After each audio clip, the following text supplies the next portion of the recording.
শুরুটা গুঞ্জন দিয়ে হলেও ছাত্রদের নতুন রাজনৈতিক দলের আলোচনা এখন প্রকাশ্যে। কিছুদিন ধরে শোনা যাচ্ছে ঘটা করেই ঘোষণা করা হবে নতুন এ দলের নাম। সে দলেরই হাল ধরবেন অন্তর্বর্তী সরকারের উপদেষ্টা মোহাম্মদ নাহিদ ইসলাম। জানা গেছে উপদেষ্টার পদ ছেড়ে তবেই হবেন নতুন দলের কাণ্ডারি। চলতি মাসেই আসতে যাওয়া ছাত্রদের এ রাজনৈতিক দলে এবার যুক্ত হচ্ছেন অবসরপ্রাপ্ত সেনা সদস্যরা, এমনটাই খবর পাওয়া যাচ্ছে। নতুন দলে যোগ দিচ্ছেন সশস্ত্র বাহিনীর সাবেক সদস্যরা। এ তথ্য গণমাধ্যমকে জানিয়েছে সংশ্লিষ্ট সূত্র। গতকাল সন্ধ্যায় চীন মৈত্রী সম্মেলন কেন্দ্রে তিন বাহিনীর সাবেক কয়েকজন সদস্যের সঙ্গে মতবিনিময় করে জাতীয় নাগরিক কমিটি। সশস্ত্র বাহিনীর অবসরপ্রাপ্ত সদস্যবৃন্দের ব্যানারে মতবিনিময় সভায় জাতীয় নাগরিক কমিটির মুখ্য সংগঠক সার্জিস আলম, আহ্বায়ক নাসির উদ্দিন পাটোয়ারি, সশস্ত্র বাহিনীর অবসরপ্রাপ্ত কর্মকর্তা ও সৈনিকরা বক্তব্য রাখেন।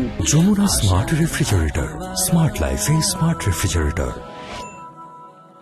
সশস্ত্র বাহিনীর সদস্যরা তাদের বক্তব্যে জাতীয় নাগরিক কমিটির রাজনীতিতে নিজেদের সম্পৃক্ত করার এবং ভ্যানগার্ড হিসেবে দায়িত্ব পালন করার প্রতিশ্রুতি দেন।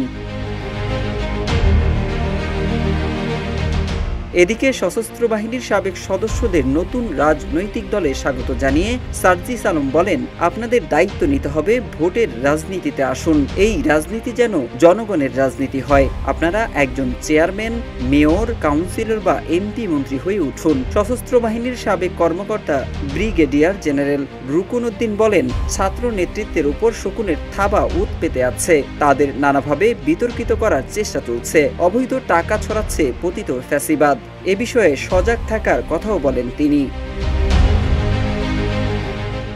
জানা গেছে নতুন দল ঘোষণার প্রস্তুতি এখন শেষ পর্যায়ে। দলের আহ্বায়ক হিসেবে নাহিদ ইসলামের নাম চূড়ান্ত জানা গেলেও সদস্য সচিব পদে কে থাকবেন তা নিয়ে কিছুটা ধোঁয়াশা ছিল। সম্প্রতি উপদেষ্টা মাহফুজ ও নাহিদের সঙ্গে তোলা একটি ছবি পোস্ট করেন আখতার হোসেন। তার এই ফেসবুক পোস্ট নতুন রাজনৈতিক দলের সাংগঠনিক কাঠামো সম্পর্কে এক ধরনের বার্তা দিচ্ছে বলে মনে করছেন অনেকেই। এ বিষয়ে জাতীয় নাগরিক কমিটির শীর্ষ একজন নেতা গণমাধ্যমকে বলেন, ছবিটি দেখার পর আর কোনো সংশয় থাকার কারণ নেই যে নাহিদ ও আখতারের নেতৃত্বেই আত্মপ্রকাশ ঘটতে যাচ্ছে নতুন এ দলের। মোহাম্মদ সাইফুল ইসলাম, ইত্তেফাক।